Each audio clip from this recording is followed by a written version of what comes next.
우리 한 절씩 교독하여 읽도록 하겠습니다. 제9시 기도 시간에 베드로와 요한이 성전에 올라갈새 사람들이 메고 오니 이는 성전에 들어가는 사람들에게 구걸하기 위하여 날마다 미문이라는 성전문에 두는 자라. 그가 베드로와 요한이 성전에 들어가려 함을 보고 구걸하거늘 베드로가 요한과 더불어 주목하여 이르되 우리를 보라 하니 그가 그들에게서 무엇을 얻을까 하여 바라보거늘 베드로가 이르되 은과 금은 내게 없거니와 내게 있는 이것을 내게 주노니 나사렛 예수 그리스도의 이름으로 일어나 걸으라 하고 오른손을 잡아 일으키니 발과 발목이 곧 힘을 얻고 뛰어 서서 걸으며 그들과 함께 성전으로 들어가면서 걷기도 하고 뛰기도 하며 하나님을 찬송하니. 함께 읽겠습니다. 모든 백성이 그 걷는 것과 하나님을 찬송함을 보고 그가 본래 성전 미문에 앉아 구걸하던 사람인 줄 알고 그에게 일어난 일로 인하여 심히 놀랍게 여기며 놀라니라. 아멘. 네, 우리가 누가복음을 이어서 기록한 이 누가의 사도행전을 통해서 하나님이 과거뿐만 아니라 오늘 우리를 통해서 새로운 시작을 무엇을 통해서 알려주실지에 대해 말씀을 통해서 우리가 찾아보고 있죠. 지난 말씀들을 좀 살펴보면 이 오순절 날에 성령의 임재하심이 임하게 됩니다. 그 성령의 임재하심이 임할 때에 12명에서 시작해서 20명 어간, 그리고 몇 명이 됐어요? 그것이 120명이 되고 그리고 3,000명이 되는 이러한 역사적인 사건들이 일어나게 됐죠. 그것은 바로 성령의 충만함이 임하였다는 것입니다. 자, 그럴 때에 이 성령의 충만함으로 세워진 초대교회가 지난주 말씀에 두 가지가 있었습니다. 현상들이 늘어났어요. 어떤 현상이 있었습니까? 첫 번째는 무슨 현상이에요? 나눔의 현상이 일어났습니다. 물건을 통용하게 됩니다. 왜냐하면 영혼을 사랑하는, 사모하는, 또 공동체를 바라보는 그 마음을 누가 주신 거예요? 하나님이 주셨기 때문입니다. 그 나눔의 현상 이후에 또 어떤 현상이 일어났다고 했습니까? 모이는 현상이 일어났어요. 그 모이는 현상으로 인해서 말씀에 우리가 지난주 말씀 46절을 보면 날마다 마음을 같이 하여, 마음을 같이 하는 게 먼저였어요. 모이기에 힘쓰는 것이 먼저가 아니라 마음을 같이 하는 것이 먼저였습니다. 그래서 마음을 같이 해서 성전에 어떻게 하기를 힘썼습니까? 모이기를 힘썼다는 거예요. 마음이 같이 되니까, 마음이 통용되니까, 그러니까 하나가 되기 위해서 자동적으로 에너지가 나오게 되었다는 것이 초대교회까지 임하였던 성령의 역사였다는 것이지요. 사랑하는 성도 여러분, 자, 1절 말씀을 통해서 우리가 볼 때, 자, 베드로와 요한 사도가 성전에 올라가는 일들이 오늘 말씀에 기록되어 있습니다. 우리 먼저 1절 말씀을 같이 읽어보도록 하죠. 1절입니다. 시작. 자, 여러분, 제9시가 몇 시라고 했어요? 우리 한국 시간으로 바꾸면 더하기 몇을 하라고요? 6을 하는 거예요. 6을 잊지 마세요. 더하기 6을 하면 됩니다. 자, 그렇다면 다시요. 장로님께서 말씀을 하셨지만 제9시가 오늘 우리에게 적용해 보면 몇 시요? 오후 3시에 성전에 올라가고 있습니다. 자, 오늘 본문의 핵심은 베드로와 요한 사도가 사실은 라이벌 관계입니다. 근데 오늘 참 흥미로운 것은요, 베드로와 요한 사도가 라이벌이지만 연합하는 사건이 일어납니다. 그래서 그 연합함으로 어디에 올라가고 있는 게 오늘 핵심입니까? 성전에 올라가고 있어요. 자, 그렇다면 성전에 왜 올라가느냐가 바로 핵심이겠죠. 성전에 오늘 베드로와 요한 사도가 왜 올라간다라고 1절이 밝히고 있습니까? 기도하기 위함이라고 합니다.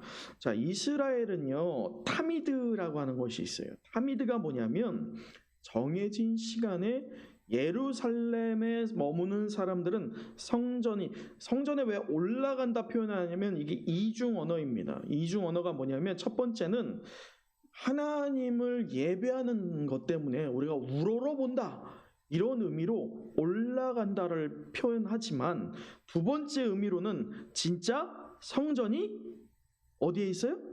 가장 높은 곳에 있어요. 그렇기 때문에 진짜로 올라가는 겁니다.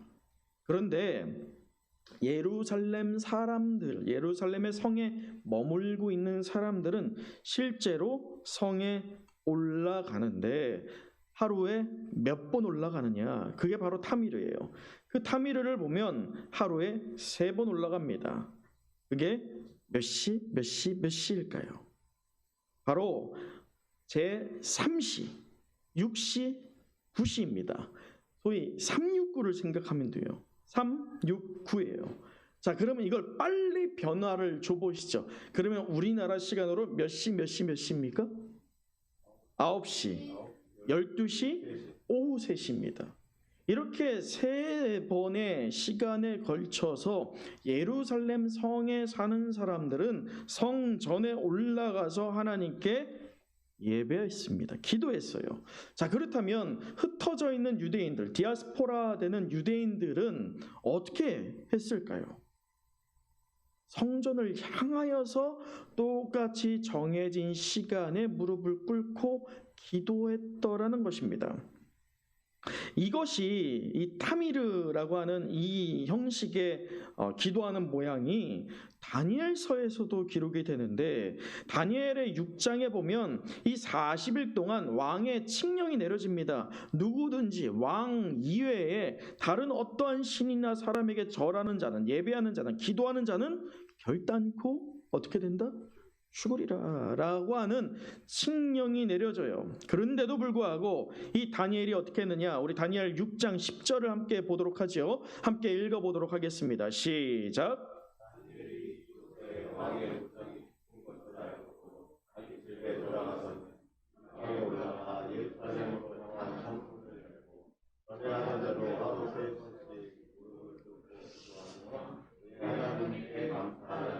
예, 여러분 이 화면을 잘 보세요. 자, 말씀을 보면 다니엘이 이 조서를 봤어요, 안 봤어요? 다니엘은요, 왕의 옆에 있는 사람입니다. 그렇기 때문에 당연히 조서의 내용이 무엇인지를 더욱더 잘 알았죠. 그런데 여기서 도장이 찍혔다라고 하잖아요. 당시에 이 중동 지역에서는 한번 도장이 찍힌 것은 물를 수 있다, 없다? 없어요. 그것은 끝까지 지켜져야 되는 왕의 조서입니다.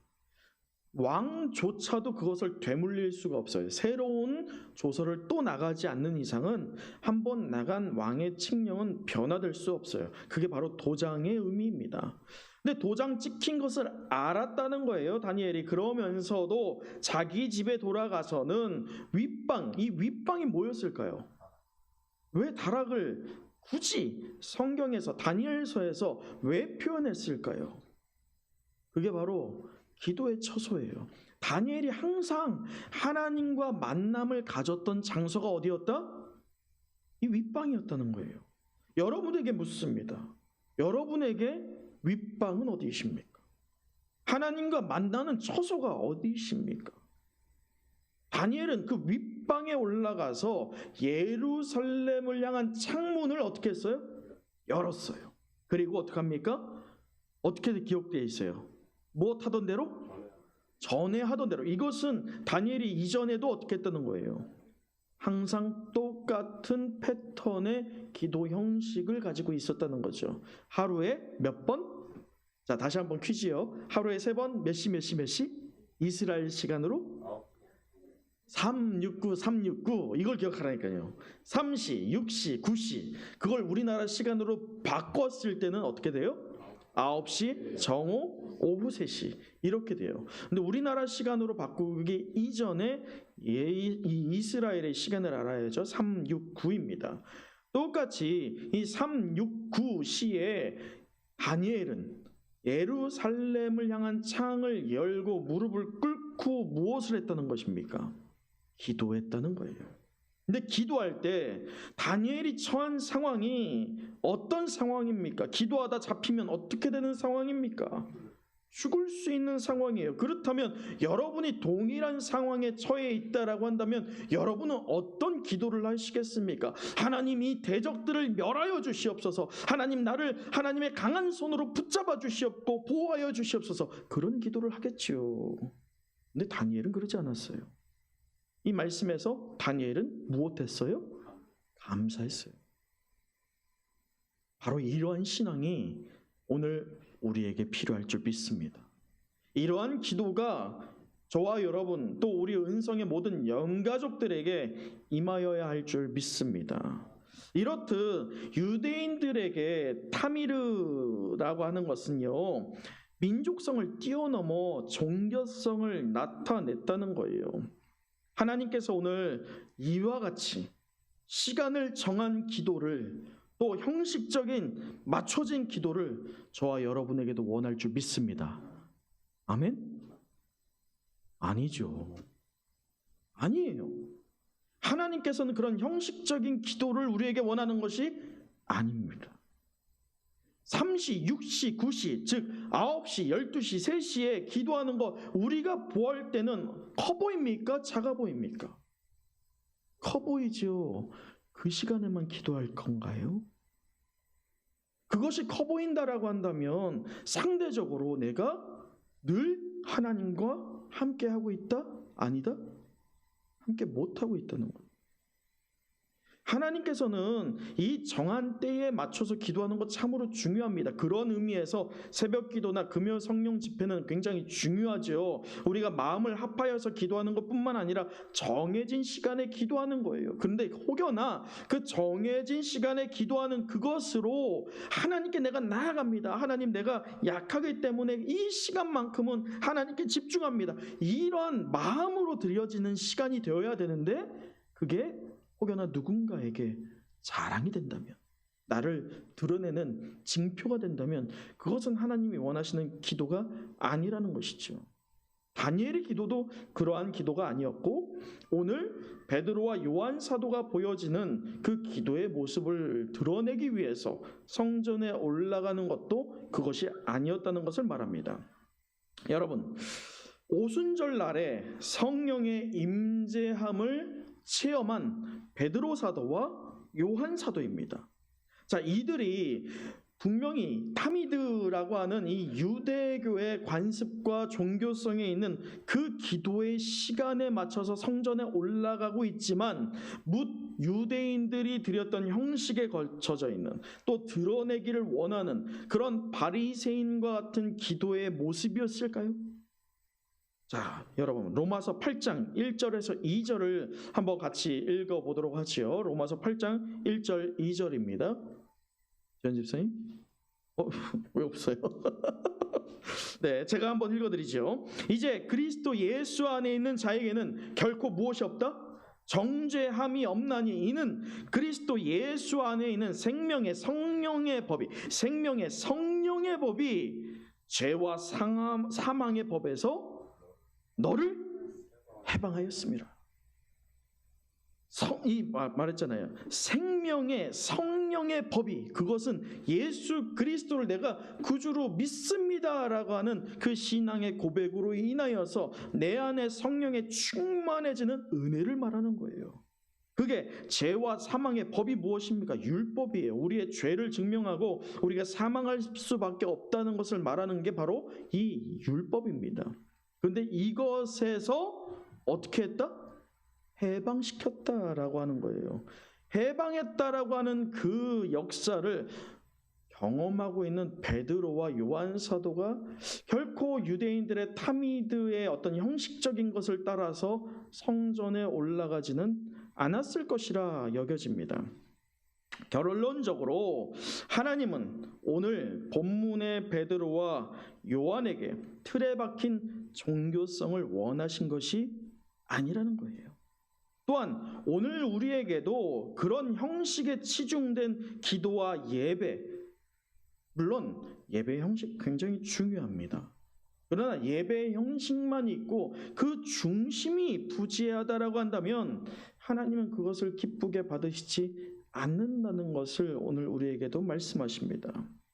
그렇다면 여러분, 하나님이 원하시는 기도는 과연 어떤 기도일까요? 여러분은 하나님이 원하시는 기도를 하고 계십니까? 어떠세요? 한번 잠잠히 한번 생각을 해보시죠. 하나님이 내게 원하시는 기도가 무엇일까? 오늘 예배를 통해서 내게 주시는 도전이 무엇일까? 우리가 베드로와 요한 사도가 기도하고 있던 그 모습을 통해서 우리가 바라봐야 할 목표를 다시 한번 적용해 보는 시간이 되기를 원합니다.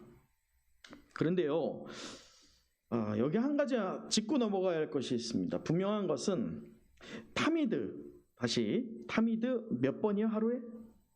몇 시? 369. 자, 여러분 생각해 보세요. 오전 9시, 정오, 오후 3시 기도하는 거 쉽겠어요? 네? 여러분 기도하러 지금 올라가는 그 과정에 시간도 걸릴 거예요. 3시라고 하는 게 그 3시에 딱 맞춰서 기도하는 게 아니죠. 그러니까 그때는 이미 기도를 시작하는 거예요. 그러니까 이미 3시에 기도를 드리기 위해서는 올라가는 시간을 빼야 돼요. 그럼 그 전에 준비 과정도 필요하잖아요. 그렇죠? 여러분 우리에게 만약에 적용해 본다고 치워보죠. 막 이제 출근 준비하는데 뭐 해야 돼요? 기도해야 되네. 이제 또 점심 먹고 또 사람들하고 수다 좀 떨려고 하는데 뭐 해야 돼요? 기도해야 되네. 이제 또 하루 좀 마무리하고 좀 쉬려고 좀 하는데 또 뭐 해야 돼요? 또 기도해야 되네. 적용해 보면 쉬워요, 어려워요? 어려워요. 참으로 쉽지 않습니다. 그런데 우리가 이 타미드에 도전받아야 할 것이 있어요. 그게 무엇이냐면 최소한 형식에 매여 있던 유대인들이었을지 모르지만 그들의 삶에 있어서 하나 우리가 본받아야 할 것이 있다라고 한다면 그들의 삶의 패턴이 있죠. 삶의 방식과 삶의 여러 모양들이 무엇의 기준으로 자신들의 인생을 계획했을까요? 기도하는 시간을 중심으로 자신들의 하루의 일과를 짰다는 거예요. 그 얘기는 그들의 인생에 무엇이 가장 중심에 잡혀 있다는 것입니까? 기도였다는 거예요.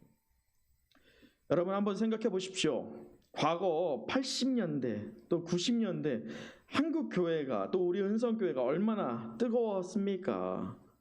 네? 제가 학생 시절에 정말 좀 제가 싫어했던 게 하나가 있습니다. 그게 뭐였냐면 오시는 전도사님들마다 왜 이렇게 기도원을 데리고 가? 예? 기도원에 데려가는데 기도를 어떻게 할 줄도 모르는 우리들에게 소리 부르짖어 기도하라는 거예요. 뭐가 쉴 때까지? 목이 쉴 때까지. 근데 저는 그때 이해가 안 돼요. 왜 목이 쉬어야 되는데? 그래서 어떤 다른 친구는 자기 입을 막고 엄마가 용돈을 주기로 했대. 목이 쉬어오면은. 그래서 입을 막고 소리를 지르더라고. 기도하려고 소리 지른 게 아니에요. 목이 쉬려고 소리를 질렀어요. 실제로 목이 쉬었을까요? 안 쉬었을까요? 쉬었어요. 그래서 용돈을 받았단 말이죠. 근데 그것만이 아니었어요. 엄한 나무는 왜 뽑으래 자꾸. 엄한 나무를 왜 뽑아야 되는데, 나무는 정말 이게 무슨 죄라고 걔를 뽑아야 되겠어요? 아마도 그만큼 기도의 능력을 받으라는 거겠죠. 근데 거기에서 한 스텝 더 나가서 어떤 전도사님은 이런 어마무시한 말까지 했습니다. 뭐라고 하냐면, 얘들아, 기도원에는 귀신이 많단다.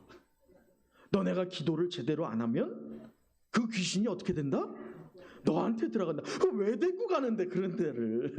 네? 저는 정말 그때 너무 그게 힘들었어요. 그런데 제가 기억하고 있는 반대 부분이 하나가 있습니다. 그게 무엇이냐면 그때 당시에 우리 은성교회뿐만 아니라 그때 당시에 한국교회 성도들이요, 신앙에 있어서 그 기준이 무엇이었어요? 하나님이었어요. 기도였어요. 기도하자라고 하면 모였고, 교회에서 이것 하자라고 하면 힘썼고요.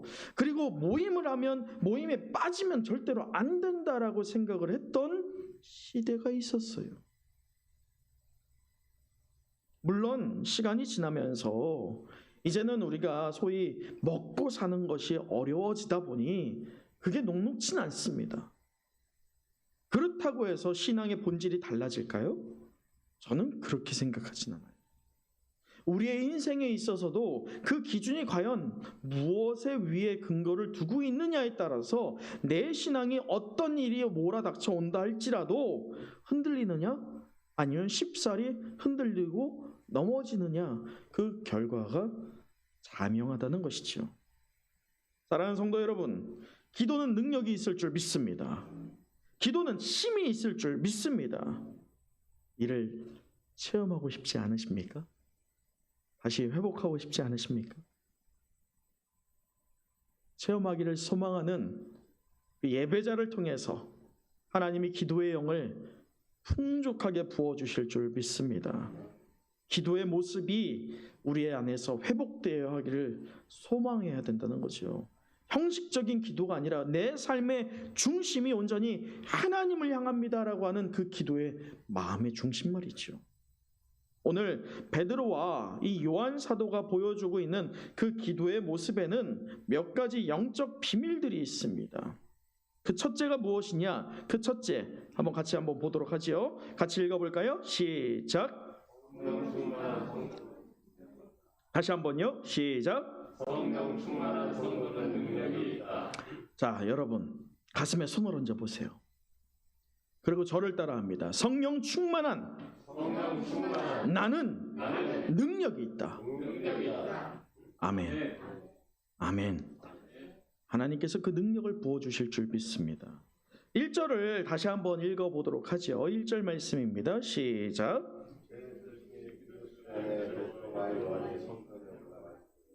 네, 1절에 보면 기도라고 하는 말이 나오는데 이 기도가 몇 번 등장하냐면 지금 몇 번째 등장하는지 혹시 아세요? 사도행전에 지금 4번째 등장하는 거예요. 그래서 이 첫 번째 등장했던 게 언제냐? 1장 14절이에요. 제가 자주 인용하지요. 이 사도행전을 하면서 말이죠. 더불어 마음을 같이하여 오로지 기도에 무엇하니라? 힘쓰니라. 이게 1장 14절 말씀입니다. 거기에서 첫 번째로 기도가 나와요. 두 번째는 1장 24절에 마띠아를 뽑을 때에 그들이 기도하여 이르되, 자신들이 흡족한 사람을 뽑지 않고 결정에 있어서 하나님께 온전히 내어드릴 때에 그들이 기도했다는 거예요. 세 번째는 2장 42절에 초대교회가 되었을 때 떡을 떼며 오로지 무엇하기에 힘쓰니라? 기도하기에 힘쓰니라. 그렇게 3번이 기도에 대해서 언급이 됐는데 오늘 4번째는 바로 베드로와 요한 사도를 통해서입니다. 근데 실제 이 사도행전에서 기도라고 하는 단어가 몇 번 나올까요? 한번 찍어보시죠. 몇 번 나올 것 같으세요? 12번. 네, 좋습니다. 좀 더 나와야겠어요. 네. 몇 번 나올까요? 30. 낮출 거예요? 맞아요? 30이에요? 32번 나옵니다. 32번이 나오기 때문에 이 사도행전을 애칭이 있어요. 기도행전 또는 성령행전이라고 합니다. 왜냐하면 기도의 포커스가 무엇보다 맞춰져 있거든요. 사도들이 보여주고 있는 2가지 포인트가 있다라고 한다면 그것은 말씀의 권능, 두 번째는 기도의 권능이에요. 그 2가지만을 사도들이 드러냅니다. 거기에 따라서 나오는 게 바로 하나님께 찬양이지요. 그래서 우리가 예배의 3요소가 뭐예요? 말기찬. 따라해 보세요. 말기찬. 이 뭘까요? 말씀, 기도, 찬양이에요. 이 3가지가 결국은 사도행전에 기록되어 있는데 사도행전에서 바로 기도행전, 성령행전이라고 말씀 애칭으로 붙는 이유가 바로 그러한 이유이지요. 이 사도행전의 영적 흐름에 있어서 성령의 운행하심을 우리는 배제할 수가 없다는 겁니다. 자, 성령 충만해진 성도들은 시시하게 기도하지 않습니다.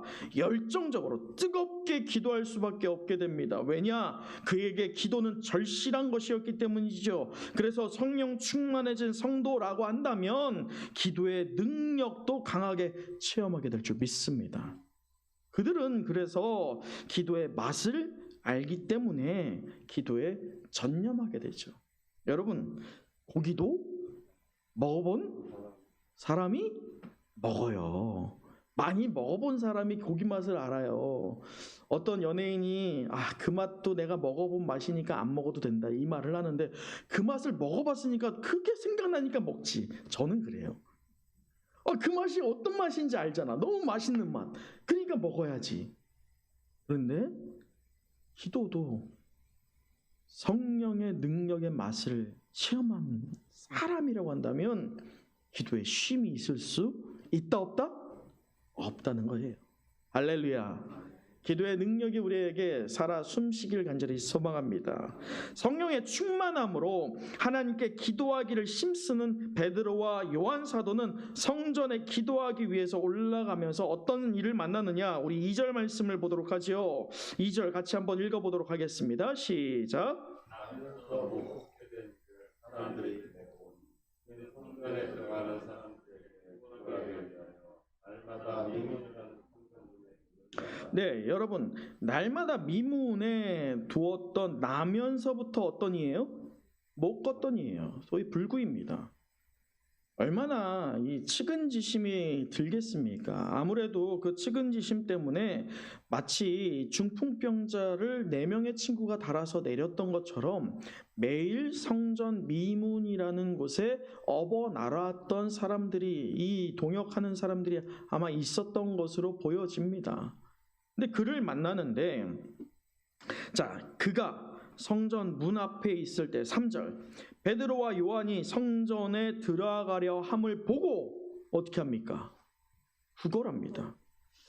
그는 베드로와 요한을 보면서 구걸하고 있어요. 어떤 그가 진정 해결해야 할 근본적인 문제가 아니라 그냥 근시안적인 현재의 문제, 소위 오늘 하루 먹고 살아야 될 그 문제를 해결하기 위해서 구걸하고 있는 것이죠.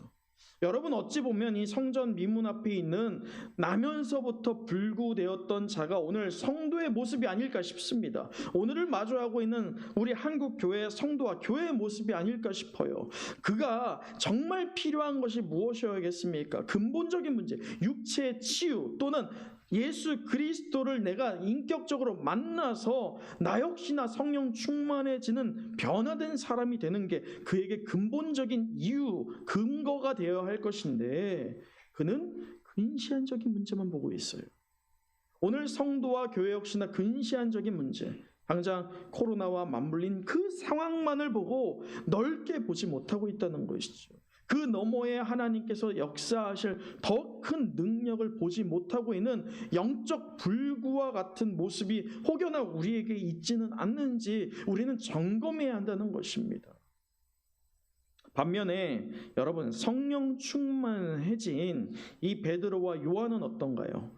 자, 그들이 성령 충만함으로 기도에 집중하려고 성전에 올라가다가 나면서부터 못 걷게 된 일을 보게 됩니다. 세상적인 물질적인 풍요라는 어떤 1차적인 요구, 그게 구걸이잖아요. 구걸을 하는데 그에 대해서 가장 쉽게 반응하는 게 뭘까요? 그냥 돈 주면 되는 거예요. 근데 전혀 그 나면서부터 못 걷게 된 이가 상상도 하지 않았던 전혀 다른 것을, 어떻게 보면 전혀 생뚱맞은 것을 그에게 말합니다. 그게 바로 4절이에요. 4절. 베드로가 요한과 더불어 주목하여 이르되 무엇을 주목한 걸까요? 그 영혼을 바라본 거예요. 그의 현재 불구된 상태, 구걸하는 그 모양이 아니라 그 안에 있는 심령, 그 영혼의 상태를 본 거예요. 그 영혼이 정말 필요로 하는 것이 무엇일까를 사랑을 담아서 그 영혼을 바라보고 있는 게 바로 주목하는 것이죠. 그러면서 뭐라고 합니까? 이르되 우리를 보라라고 말씀합니다. 이는 나를 봐라, 이게 야 내가 어떤 사람인지 나를 좀 봐봐, 이게 아니라 나를 통해서 일하실 하나님을 너도 보라라는 거예요. 나를 통해서 너에게 현재 주어주실, 너가 현재 구하지도 못하고 있는 너의 근본적인 문제를 해결할 것들을 허락하실 하나님의 능력을 보라라고 요청하는 겁니다. 결국 우리를 보라, 이것은 자신들을 드러내는 것이 아니라 누구를 나타내는 것입니까? 그들이 믿고 있는 예수 그리스도, 하나님의 능력, 성령의 권능, 그것을 그들은 죽어지고 온전히 하나님만을 드러내고 있는 모습이 보여지고 있어요. 그렇습니다. 성령 충만한 자들, 전심으로 기도하는 자들은요, 자신이 충만해지면 주위를 돌아보게 됩니다. 그래서 내 주위의 영혼을 돌아보게 되어서 하나님께서 그 영혼들을 향하여서 기도해 주는 것뿐만 아니라 그 영혼들을 구원하게끔 누구를 사용하신다? 저를 따라하세요. 하나님은 나를 사용하신다. 나를 향한 놀라운 계획이 있으시다. 여러분, 여러분을 사용하신다는 거예요. 그러려면 이 코로나와 맞물린 이 시간이 고난의 시간, 위축되는 시기가 아니라 오히려 이 시간에 우리가 무엇을 준비해야겠습니까? 내가 진정 기도의 체험이 회복되고 있는지 점검하며 기도의 능력이 내게서 샘솟듯 나올 수 있도록 준비해야 되는 기간이 바로 이 때가 될 줄 믿습니다. 그래서 세상의 안목으로 보면 참 어려운 시간이지만 믿음의 안목으로 보면 바로 이 또한 은혜의 시간이 될 줄 믿습니다. 그것이 바로 우리 은성의 모든 영가족들이 누리게 될 준비되는 기간이요, 만들어지는 기간 되길 간절히 소망합니다. 두 번째로는요, 어떤 능력이 있느냐 한번 또 보도록 하죠. 두 번째로, 선생님, 네. 같이 한번 읽어보죠. 시작. 예수의 이름은 능력이 있어요. 무엇에 능력이 있다고요? 예수의 이름에 능력이 있다는 거예요. 여러분 6절을 한번 읽어볼까요? 6절입니다. 시작.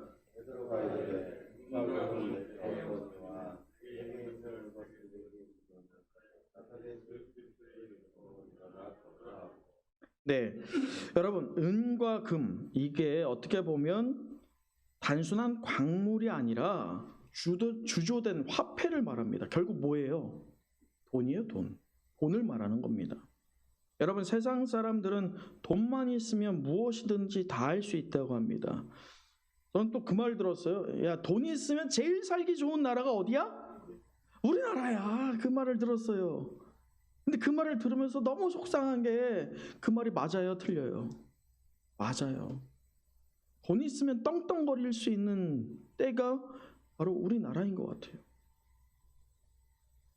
미국에 가보니까 미국은요, 최소한 진짜 기회의 나라라고 하는 게 맞아요. 돈이 없어도 기회를 잡으면 내가 그 위치에 올라갈 수 있는 길이 있어요. 우리나라는 없어요. 나면서부터 흙수저는 금수저가 될 수 없는 게 바로 우리나라인 것 같아요. 그게 어떻게 보면 참 우울하게 만들어요. 왜냐하면 목사로서 저도 이 물질 때문에 참 약해질 때가 있다는 거예요. 내가 좀 풍족하면 나도 좀 이렇게 쓰고 싶고 뭔가 사고 싶고, 물론 하나님 다음으로 저의 아내님께서 많은 걸 사주십니다. 그렇지만 그것이 한계라는 게 있잖아요. 얼마나 어렵습니까? 그런데 다른 이면에 하나님께서 깨닫게 하시는 게 있어요. 여러분, 아무리 돈이 많다 할지라도 살 수 없는 것이 있다라는 거예요. 아무리 내가 세상적으로 능력이 있다 할지라도 하나님의 나라 권세 안에서는 너무 미미한 존재밖에 되지 않는다는 것이죠. 그렇게 우리가 놓쳐서는 안 될 것이 있어요. 그것은 오늘 베드로와 요한 사도가 분명히 알고 있었는데, 다시 한번 6절을 제가 읽어드리면, 은과 금은 내게 없거니와 내게 있는 이것을 너에게 주노니, 그렇다면 내게 은과 금보다 더욱더 능력이 있다는 게 무엇입니까? 예수 그리스도라는 것을 증거하죠. 말씀에 계속 봅니다. 나사렛 예수 그리스도의 이름으로 일어나 걸으라 라고 말씀합니다. 이들에게 가장 소중한 것이 무엇이었어요? 나사렛 예수 그리스도라고 하는 그 이름이었습니다. 여러분, 빌립보서 3장 7절에서 9절을 보면 이렇게 기록되어 있습니다. 우리 함께 앞을 보고 읽어보도록 하죠. 같이 읽어보겠습니다. 시작.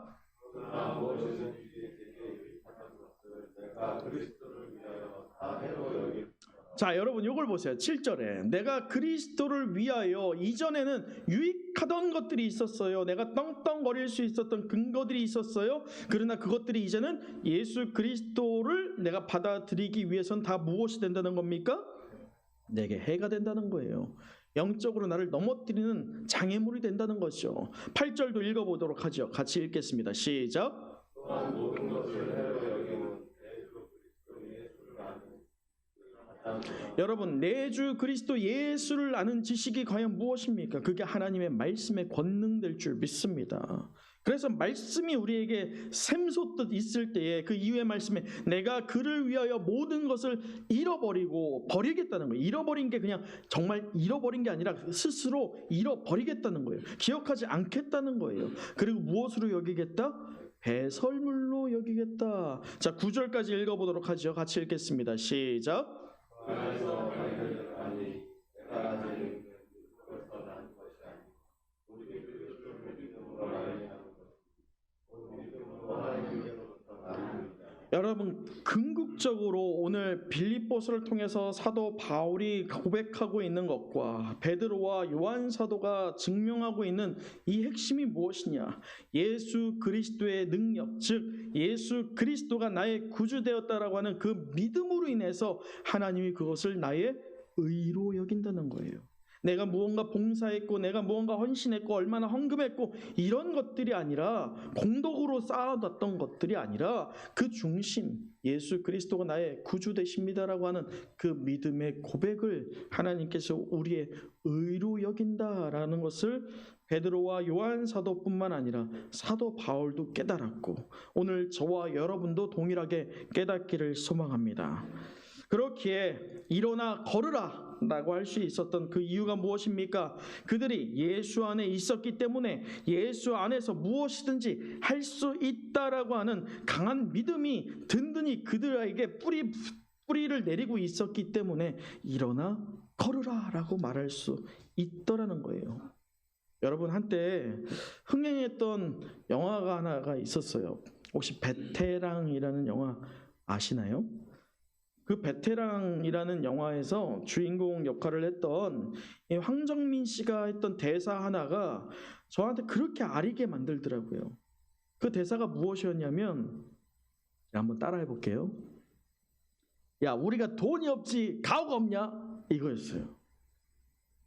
여러분, 우리가 돈이 없지 예수가 없습니까?